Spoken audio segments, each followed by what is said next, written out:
All right, so let's get into this deep dive and really get into sustainability. Okay. Specifically, I think you're interested in the impact of the products we use. Yes. And you sent over a handbook on life cycle assessment, or LCA for short. Right. Pretty thorough handbook. Yes. Maybe even a little dense in parts. So Yeah, a little bit. we're going to help you cut through all that Absolutely. and get to the meat and potatoes, the aha moments that can really help you on that sustainability journey. It's so fascinating how we see labels like eco-friendly and we kind of take them at face value, but with LCA, we get a much clearer and more complete picture of what's really going on from a product's, creation all the way to its disposal. Yeah. Okay, so before we get lost in all the details, I want to kind of zoom out a bit. Okay. And ask, why should we care about this life cycle perspective in the first place? What makes it so important? Well, for a long time, the focus was on cleaning up pollution after it was already out there, what's called an end-of-pipe solution. But eventually the thinking evolved and people realized that preventing pollution in the first place was a much smarter approach. So it's like a shift from being reactive to proactive. Yeah. Right? Instead of just dealing with the symptoms, you're addressing the root causes.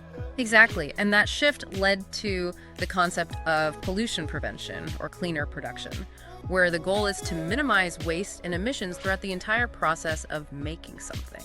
Okay, I'm with you. So how does LCA fit into this? Yeah. Sounds like it takes things a step further. Absolutely. LCA expands that thinking to encompass the entire life cycle of a product, from extracting the raw materials to manufacturing use and finally disposal. And this way we can spot potential environmental impacts at each stage and understand how everything's interconnected. I was reading about how Coca-Cola used LCA way back in 1969 to study the environmental impact of different beverage containers. Oh, That really caught my eye. Did that study actually lead to any lasting change? it's a classic example of how LCA can drive innovation. Back then, the big debate was about the environmental impact of glass steel and the newcomer aluminum. And what they discovered was that aluminum, even though it's energy intensive to produce, actually had a lower overall environmental impact because of its recyclability. Oh, so kind of a surprise twist. Right. Sometimes what seems worse at first glance turns out to have, hidden advantages when you look at the whole picture. Right, and get this, the study made Coca-Cola realize the importance of investing in aluminum recycling infrastructure. Wow. This move not only reduced the environmental footprint of their products, but it also had this ripple effect, contributing to the growth of the entire aluminum recycling industry. Now that's what I call a win-win. Yeah. So LCA helps us see those interconnected systems and find solutions that benefit both business and the environment. Absolutely. But I imagine it also reveals some less than ideal consequences along the way, right? Like those hidden trade-offs you mentioned earlier. Oh, absolutely. LCA is all about uncovering those situations where solving one environmental problem might inadvertently create another one somewhere else in the product's life cycle. Okay, I have to hear some examples. Sure. What are some things that might surprise us? Let's take compact fluorescent light bulbs. Okay. They were a big deal for saving energy, which is great. Right. But what many people didn't know was that they contain mercury, a toxic heavy metal. Oh. So while they were energy efficient, while in use, their disposal created a whole new set of environmental challenges. Wow, so it's like that saying, the road to hell is paved with good intentions. Yeah. We try to do the right thing and then bam, unintended consequences. I bet there are more examples like this. Plenty consider biofuels. Okay. They hold the promise of lower greenhouse gas emissions compared to fossil fuels, but to produce biofuels, you need feedstock. And the agricultural practices involved in growing that feedstock can sometimes have a negative impact on air, water, and even soil quality. It seems like a constant balancing act, trying to minimize the negative impacts while maximizing the benefits. Right. I can definitely see why a life cycle approach is crucial for navigating all of this. Exactly. And that's where those ISO standards come in. They provide a structured framework for conducting LCAs. Wait, the ISO as in the International Organization for Standardization? Yeah. They have standards for environmental impact assessments.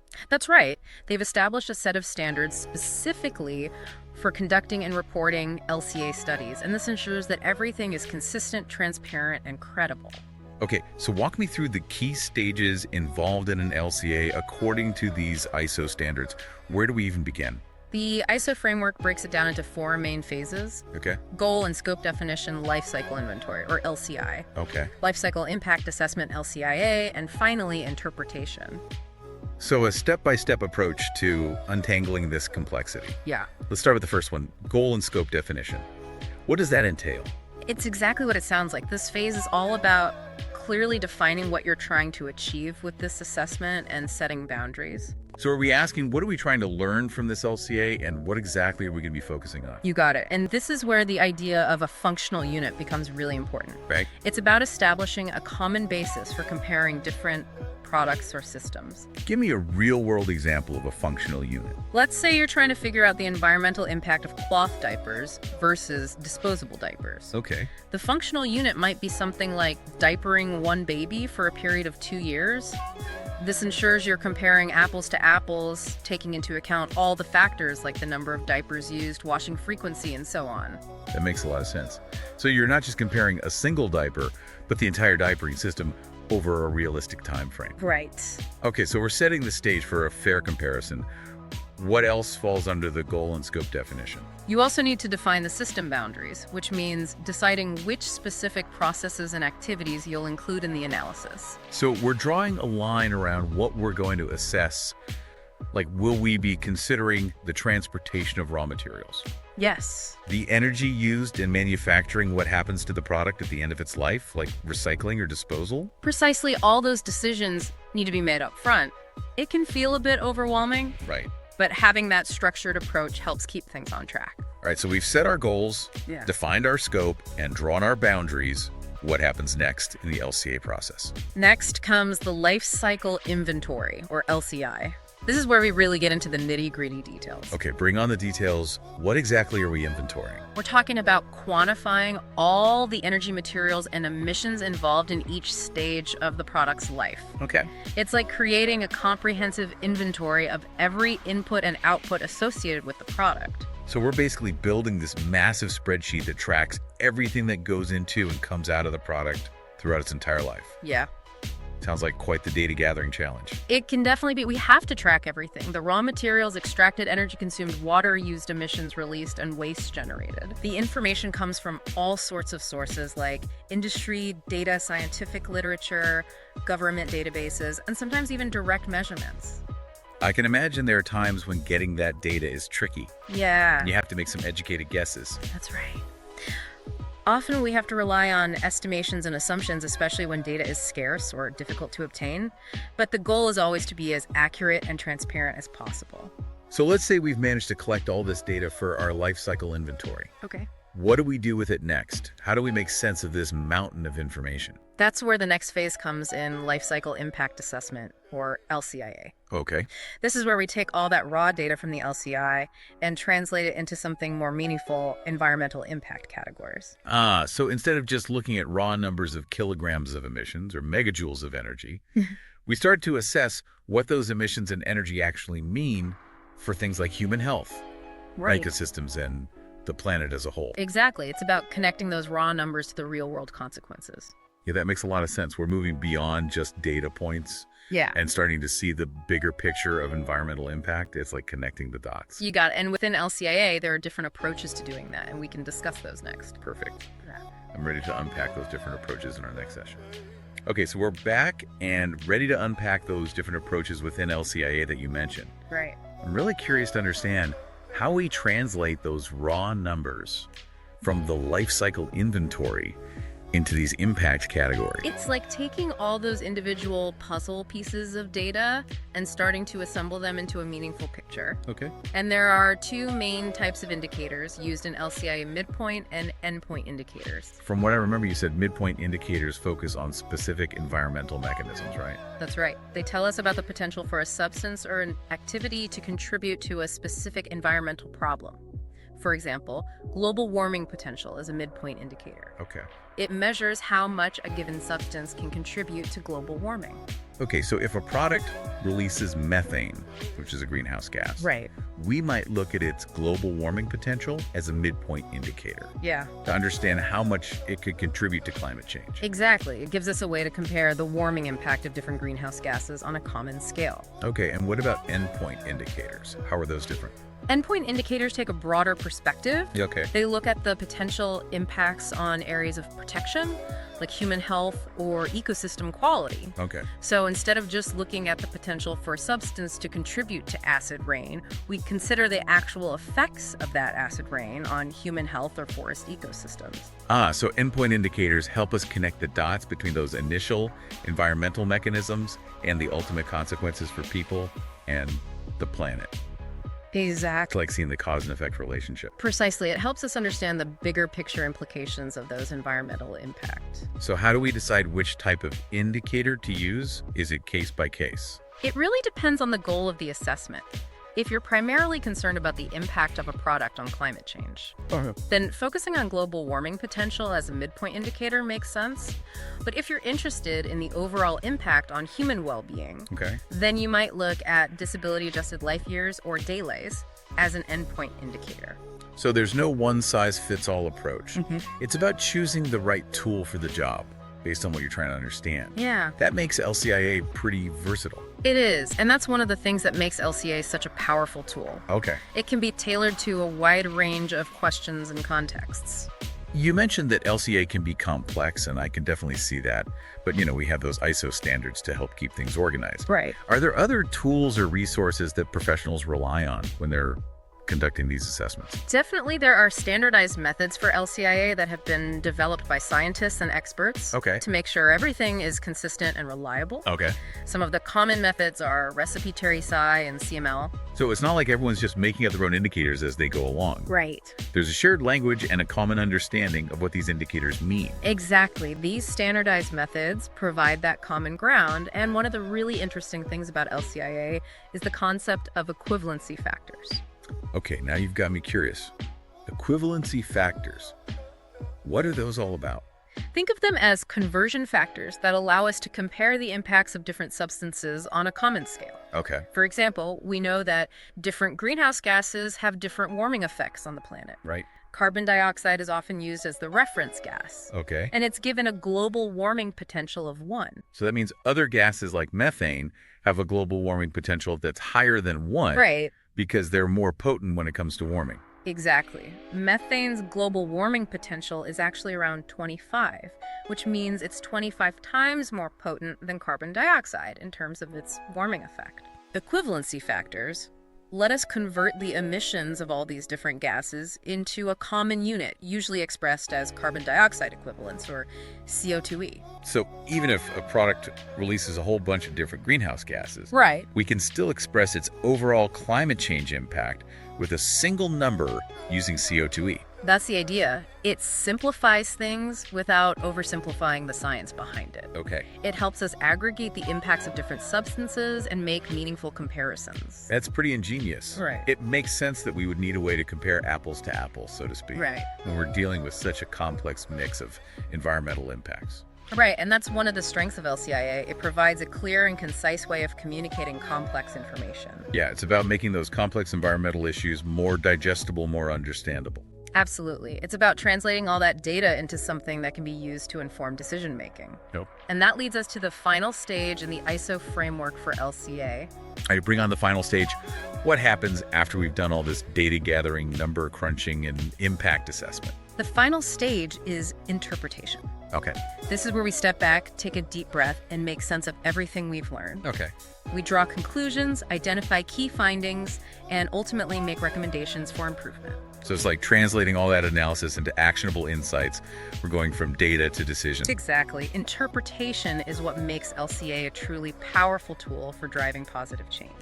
I'm ready to delve into this crucial stage and understand how those insights are actually used to make a difference. Right. So we've gone through kind of the why and the how of LCA, Right. but now I'm excited to explore how's LCA actually being used out there in the real world to make a difference? It's one thing to understand the theory, Yeah. but seeing how LCA is applied brings it all to life. One of the most common ways companies use LCA is in product development and design. Okay. They're using it to compare the environmental performance of different materials processes and even entire product designs. So a furniture company might use LCA to compare the impact of using, wood from sustainably managed forests versus wood from conventional logging, Exactly. helping them make a choice that really aligns with their sustainability goal. Exactly. Or a clothing company might use LCA to assess the impacts of different fabrics, like organic cotton versus conventional cotton, or even synthetic fibers. Right. LCA helps them weigh the pros and cons from an environmental perspective. So it's like having that life cycle thinking embedded right into that design process, Yeah. guiding those decisions towards more sustainable outcomes. Yeah. Now that's for companies, but what about on a larger scale? LCA is also being used to inform policy decisions. Governments and regulatory agencies are increasingly relying on LCA to assess the environmental impacts of different policies and regulations. So a government might use LCA to figure out whether it's better to ban plastic bags outright or implement a tax on them, Right. or to evaluate, different waste management strategies. Yes. Getting that data-driven insight to guide those big decisions.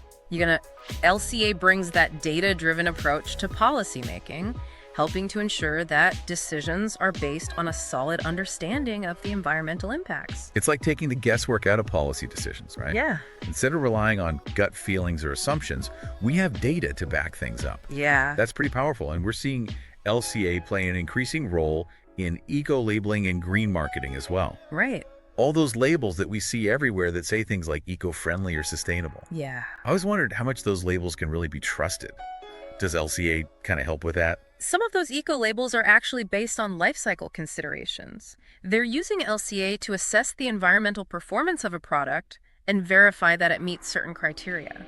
So there's actual data behind those claims. Yeah. It's not just a company slapping a label on a product and hoping for the best.